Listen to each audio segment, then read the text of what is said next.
Welcome to Hood Champion Boxing and Sports. In boxing, you find a way to win or you find a way to lose. Now we know there's been so much that happened this past weekend. I could probably do a million videos about all the stuff I saw that didn't make sense, that left me with a bunch of question marks on top of my head. First, how you doing tonight? Like and subscribe. Consider donating to the channel if you enjoyed this video. Now, the one thing that jumped out at me was Derek Chisora. Now, I couldn't understand why Derek Chisora was filling the role of what seemed to me like a promoter's role. Like, I really couldn't understand why he was on the stage for Jake Paul and Tommy Fury, why he was there for the face. Like, I just couldn't understand why he was there for the press conferences. Like, it didn't make any sense to me, you know? So I said, let me do some research. It's gotta be an answer to why, out of everyone in Saudi Arabia, out of all the promoters and everyone, why I honestly thought it was Derek Chisora just playing around. You know how he is a character, right? I thought he was just having fun in Saudi. But then I find out Derek Chisora went on to reveal that he's the face of boxing in Saudi Arabia. Now, Derek Chisora is a British boxing icon. People love him with his leave it all in the ring style of fighting. But as of right now, if you didn't know, he's representing Prince Khalid's event management company, Skill Challenge. And what Derek Chisora, what his role is to help him grow the sport of boxing in the Middle East. And his first assignment was Jake Paul and Tommy Fury. Now, let me tell you something. We know Jake Paul and Tommy Fury. Those guys squared off in Riyadh. But let me tell you something. I'm bewildered by how he was able to finagle himself into this, I want to say opportunity, but I'm going to say situation. Because to me, he got himself into a situation. Now, the thing is, Chisora, when you're seeing him in attendance at different things that involve boxing in Saudi Arabia, he's there to help regulate things as well. Now, I'm going to tell you this. Once I started to learn that he was going to be representing Prince Khalid's event management company, right? I said, okay, when did this come about? And then I remembered for the Anthony Joshua Usyk fight, right? There's something that happened that we talked about this on my live, right? I found it odd that Derek, when Anthony Joshua lost to Usyk the second time, Anthony Joshua had that meltdown, and he was going off. He was super emotional, and I noticed that Derek Chisora was on the ring trying to calm Anthony Joshua down. And I remember watching that thinking, out of everyone in that arena, the one person to try to calm somebody down is Derek Chisora. Now, I understood they were in Saudi, but there was something authoritative about the way Derek Chisora was approaching AJ. It was a combination of an authoritative kind of stance, coupled with that being his friend. But it was more like trying to get to him and save him, but also like, I have a job to do here. But I couldn't make sense of it. But now that I found out that, this is what he's doing out there in Saudi Arabia. I'm pretty sure he was already on board as the representing the company and helping grow the sport in the Middle East. I already believe he was on board when Anthony Joshua and Usyk had that second fight. That's why you see Derek Chisora just didn't go there to support his friend Anthony Joshua. He had a job to do. So now when you look at with Derek Chisora and going forward, let me tell you, I'm very curious. Now, we have conversations on this channel. We try to peel layers back. And of course we sit here and we talk about Kinahan being in Saudi, and we don't know that.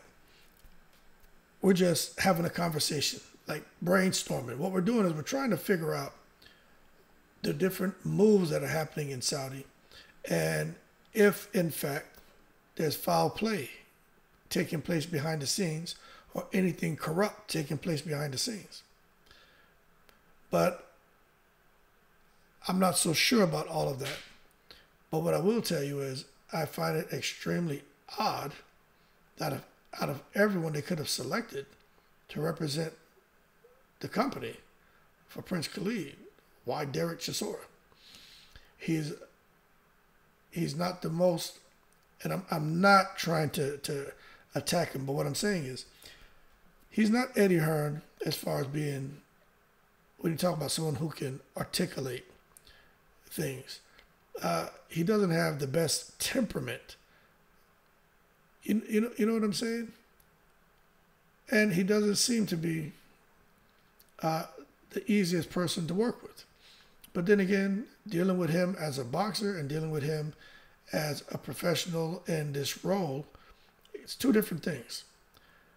But he goes on to say, Derek Chisora, right, that Saudi has bigger plans and he wants to be involved with those plans. And he says, what Prince Khalid has got, what he's got coming to Saudi is so many things. He's like, it's not just boxing. They got F1, they've got boxing, they have golf, and it's going to get better and better. And check this out. Derek Chisora is the mouthpiece for Skill Challenge. And he's there to sell the fights hard. Out of everyone they have, or they could have chosen, I just don't see how Derek Chisora is the optimal choice.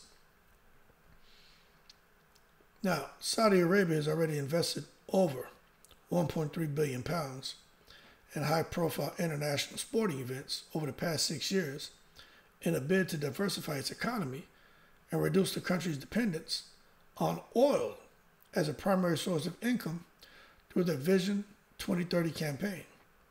Now, this includes a 575 million pound 10-year deal with Formula One, 335 million pounds worth of prize money for contestants of the LIV golf tournaments, and 27 million pounds to host the Saudi Arabian Masters snooker tournament.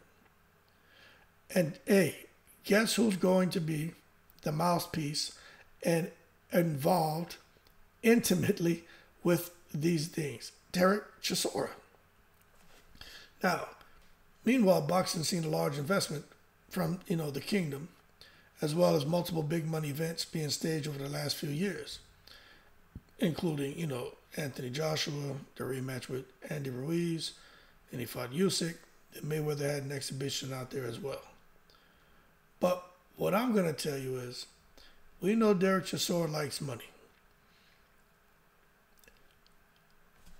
So when you're thinking about who's the optimal choice, what kind of person would be the optimal choice to have them take a job working for the prince, right? It would have to be someone who I think is like, I don't care what you think about me, that's Derek Chisora. I'm going to do what I want to do, that's Derek Chisora. probably close to the end of their boxing career, that's Derek Chisora. I like money, that's Derek Chisora. But peeling the layers back on all this, people, let me tell you something. It just does not make sense. And I need to dig into this a little deeper. Initially, I was saying there's got to be some corruption. There's something going on. But I think I'm going to go ahead and kind of hold my horses on that, but try to peel the layers back even more to figure out how they ended up, out of everyone they could have selected, to come and represent Prince Khalid's company. And you're trying to appeal to a Western audience, right? And you're trying to do it through sports. Out of everyone that you could have selected, there has to be a reason why they went with Chisora. There has to be. And I'm going to leave it as that. But if you ask me, there's so much more to this that meets the eye. More to come on this whole thing. But Derek Chisora, hey, he's the face of boxing in Saudi Arabia. That's why this past weekend, you saw him. He's the one who approached Deontay Wilder and said, look, Prince Khalid is ready to meet with you. Come this way. It was Derek Chisora that went and got Deontay Wilder and his, I guess that's Deontay Wilder's partner. I don't think that's his wife, but let's just call her his wife, right?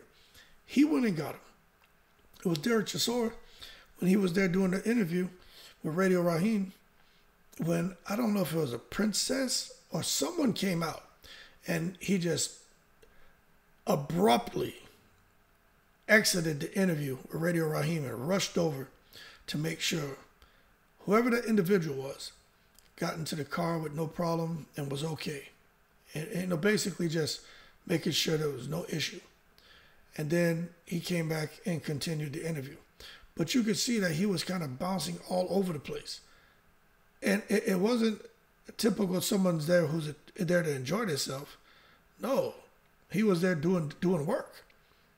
And that's why I said, let me come out here and try to find out what the hell is going on with Derek Chisora. And that's what it is. He was doing a job.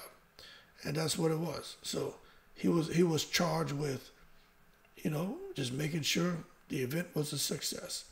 And Jake Paul and Tommy Fury was. Jake Paul made 25 to 30 million. Tommy Fury made 7. Jake Paul came out, which, take it with a grain of salt, people, and said they sold 500,000 in pay-per-view. I don't know how true that is.